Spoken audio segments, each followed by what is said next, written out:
दोस्तों, भारत की coal mining industry बहुत बड़ी है और इस इंडस्ट्री के पीछे काम करने वाली कुछ ऐसी कंपनीज होती हैं जो खुद कोल नहीं निकालती लेकिन पूरी माइनिंग प्लानिंग और एक्सप्लोरेशन का काम करती है।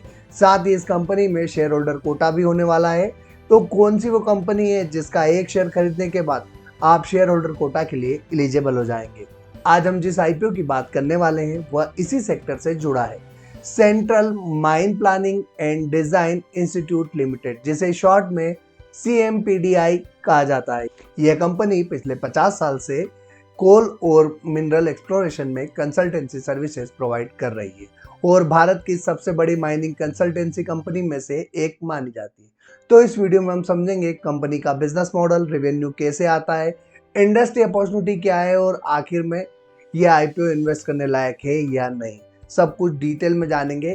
BCCL आईपीओ के बाद कोल इंडिया की एक और सब्सिडरी CMPDI अपना आईपीओ लेकर मेन बोर्ड सेगमेंट में आ रही है। आईपीओ रिव्यू शुरू करें उससे पहले अगर अभी तक आपने हमारा चैनल सब्सक्राइब नहीं किया तो जल्दी से चैनल सब्सक्राइब करके बेल आइकॉन प्रेस कर दीजिएगा। तो देर ना करते हुए शुरू करते हैं आज का IPO review. Central mine planning and design institute limited, जिसकी शुरुआत 1974 में हुई थी। ये कंपनी कोल और मिनरल सेक्टर में कंसल्टेंसी और टेक्निकल सपोर्ट सर्विस प्रोवाइड करती है। सीधे शब्दों में अगर हम समझे तो जब कोई माइनिंग कंपनी नई कोयल माइन शुरू करना चाहती है तो उससे पहले कई टेक्निकल काम करवाने पड़ते हैं, जैसे जमीन के नीचे मिनरल का सर्वे, माइन की planning, environmental approval, infrastructure design और यही सारे काम CMPDI जैसी कंसल्टेंसी कंपनीज करती है। अब हम समझते हैं इस कंपनी का बिजनेस मॉडल। CMPDI मुख्य रूप से कंसल्टेंसी फी और प्रोजेक्ट बेस्ड सर्विसेज से रेवेन्यू कमाती है। इसकी सर्विसेज माइनिंग प्रोजेक्ट के पूरे लाइफ साइकिल में इस्तेमाल होती है। नंबर 1 पर आता है एक्सप्लोरेशन फेज। यह कंपनी जियोलॉजिकल सर्वे और ड्रिलिंग के जरिए ये पता लगाती है कि जमीन के नीचे कोल या मिनरल्स कितनी मात्रा में मौजूद है। नंबर 2 पर आता है माइन प्लानिंग फेज। इसके बाद माइन की प्लानिंग और डिजाइन की जाती है कि माइनिंग किस तरह की जाएगी और कितनी प्रोडक्शन कैपेसिटी होगी।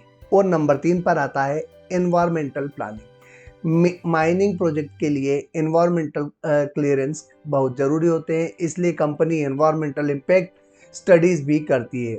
नंबर 4 पर आता है टेक्नोलॉजी एंड सर्वे सर्विसेज। इसमें रिमोट सेंसिंग, सैटेलाइट मैपिंग और जियोमेट्रिक टेक्नोलॉजी का इस्तेमाल करके माइनिंग ऑपरेशंस को ऑप्टिमाइज किया जाता है।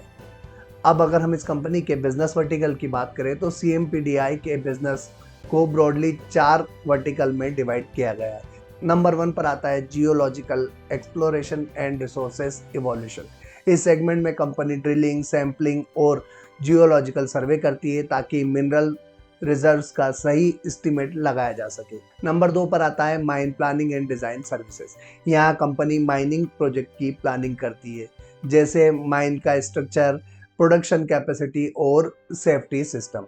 नंबर 3 पर आता है environmental planning and monitoring.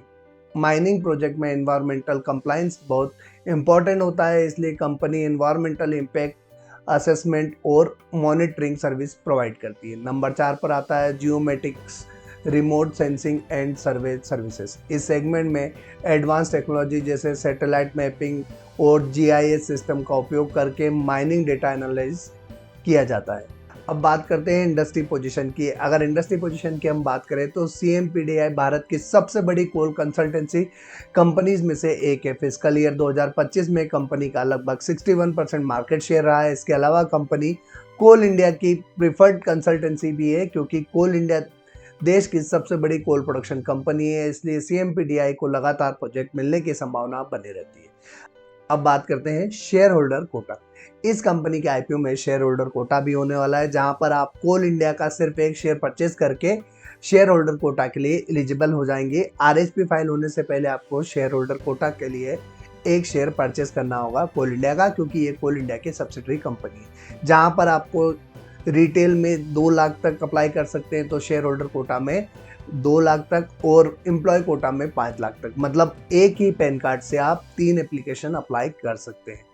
Infrastructure and capability की बात करें तो CMPDI के पास एक्सप्लोरेशन और माइनिंग कंसल्टेंसी के लिए काफ़ी मजबूत इंफ्रास्ट्रक्चर मौजूद है।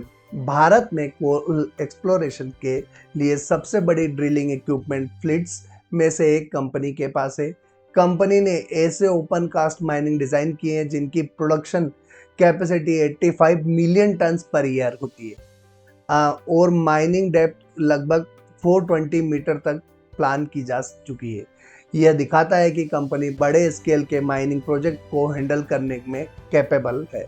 Strong on ground presence, company की ग्राउंड लेवल प्रेजेंस काफ़ी स्ट्रॉन्ग है। 31 मार्च 2025 तक कंपनी के पास 7 रीजनल इंस्टीट्यूट मौजूद है जो मुख्य रूप से कोल प्रोसीडिंग स्टेट्स में स्थित है। मध्य प्रदेश, छत्तीसगढ़, उड़ीसा, वेस्ट बंगाल जैसी स्टेट में ये इंस्टीट्यूट माइनिंग प्रोजेक्ट को ग्राउंड लेवल पर मैनेज करने में मदद करते हैं। अब बात आती है इस कंपनी के लेबोरेटरी नेटवर्क की। CMPDI के पास 8 वेल इक्विप्ड लेबोरेटरीज का नेटवर्क भी है। इन लेबोरेटरीज में कोल टेस्टिंग और एनालिसिस किया जाता है ताकि मिनरल क्वालिटी और एस्टिमेट सही तरीके से किया जा सके। Exploration project, company mineral exploration project में भी एक्टिव है। National mineral exploration and development trust NMET के साथ मिलकर कंपनी कई मिनरल पर काम कर रही है जैसे bauxite, copper, magnetite, zinc. Company ने 11 एक्सप्लोरेशन प्रपोजल सबमिट किए हैं जिनमें से 6 प्रोजेक्ट अप्रूव हो चुके हैं और 4 प्रोजेक्ट कंप्लीट कर चुकी है। अगर इंडस्ट्री अपॉर्चुनिटी की बात करें तो भारत में एनर्जी डिमांड लगातार बढ़ रही है और कोल अभी भी पावर जनरेशन का मेजर सोर्स माना जाता है। इसलिए आने वाले समय में माइनिंग प्रोजेक्ट और एक्सप्लोरेशन एक्टिविटी बढ़ने की संभावना है जिससे CMPDI जैसी कंसल्टेंसी कंपनीज को भी ग्रोथ का फायदा मिल सकता है।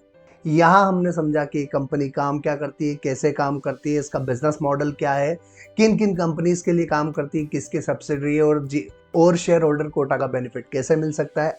अब बात करते हैं IPO डिटेल की। 20 मार्च के दिन इस कंपनी का IPO शुरू होने वाला है। 24 मार्च तक खुला रहेगा और टेंटेटिवली 30 मार्च के दिन लिस्टिंग हो सकती है। ₹2 फेस वैल्यू वाला शेयर होने वाला है। पूरा का पूरा OFS होने वाला है। BSE NSE दोनों पर लिस्टिंग होने वाली है। 10.71 करोड़ शेयर्स का इशू साइज होने वाला है। फिलहाल इस कंपनी के शेयर के प्राइस का अनाउंसमेंट नहीं किया गया है। जैसे ही प्राइस का अनाउंसमेंट होगा हम डिटेल वीडियो लेकर आपके सामने फिर से हाजिर होंगे। बात करें इस कंपनी के फाइनेंशियल्स की तो काफ़ी ज़बरदस्त नज़र आते हैं। जहां असेट, इनकम, पेट और EBITDA में एक अच्छी ग्रोथ देखने को मिली तो वहीं नेटवर्थ भी ऑलमोस्ट डबल हुए हैं और रिजल्ट्स भी बढ़कर डबल हो चुके और इस कंपनी पर कोई भी डेट नहीं है जो ये दिखाता है कि इस कंपनी के फाइनेंशियल्स काफ़ी स्ट्रांग है। और वैल्यूएशंस की अगर बात करें तो IPO की प्राइस आने के बाद इस कंपनी की वैल्यूएशंस बेहतर तरीके से निकाली जा सकेगी। तब हम आपके सामने एक डिटेल वीडियो लेकर आएंगे और फिर हम एनालाइज करेंगे कि इस कंपनी के IPO में निवेश करना चाहिए या नहीं। दोस्तों IPO से जो भी पैसा आने वाला है वो पूरा का पूरा OFS होने वाला है, मतलब कंपनी को इस प्रोसीडिंग से कोई भी पैसा नहीं मिलने वाला है। अगर आप शेयर होल्डर कोटा के लिए एलिजिबल होना चाहते हैं तो कोल इंडिया का सिर्फ एक शेयर खरीद लीजिए ताकि आपको शेयर होल्डर कोटा में अप्लाई करने के लिए एलिजिबिलिटी मिल जाए। जब तक RHP फाइल नहीं होता है, RHP फाइल होते टाइम आपके डीमेट में वो शेयर होगा तो आप शेयर होल्डर कोटा के लिए एलिजिबल हो जाएंगे। जैसा BCCL के IPO में हुआ कि एक ज़बरदस्त पैसा बना वहाँ पर, अगर प्राइसिंग इसकी अच्छी आती तो यहाँ पर भी पॉसिबिलिटीज़ है कि एक ज़बरदस्त पैसा बनने की संभावना रहेगी। तो उसके लिए आपको एक ही पैन कार्ड से 3 एप्लीकेशन लगाने का ऑप्शन दिया गया है। जहां पर नंबर 1 पर आएगा रिटेल में आप अप्लाई कर सकते हैं, नंबर 2 पर आता है शेयर होल्डर कोटा में भी आप अप्लाई कर सकते हो, नंबर 3 पर आता है जो लोग कंपनी के एम्प्लॉयज़ हैं वो एम्प्लॉय कोटा में भी अप्लाई कर सकते हैं। दोस्तों अगर आपको ये वीडियो पसंद आया हो तो लाइक कीजिएगा और अपने दोस्तों के साथ शेयर करना ना भूलिएगा। आप इस कंपनी के IPO में अप्लाई करने वाले हैं या नहीं, फटाफट से कमेंट में टाइप करके बताइए और फिर मुलाकात होगी एक और कंपनी के IPO रिव्यू के साथ। आज के लिए इतना ही, तब तक के लिए जय हिंद।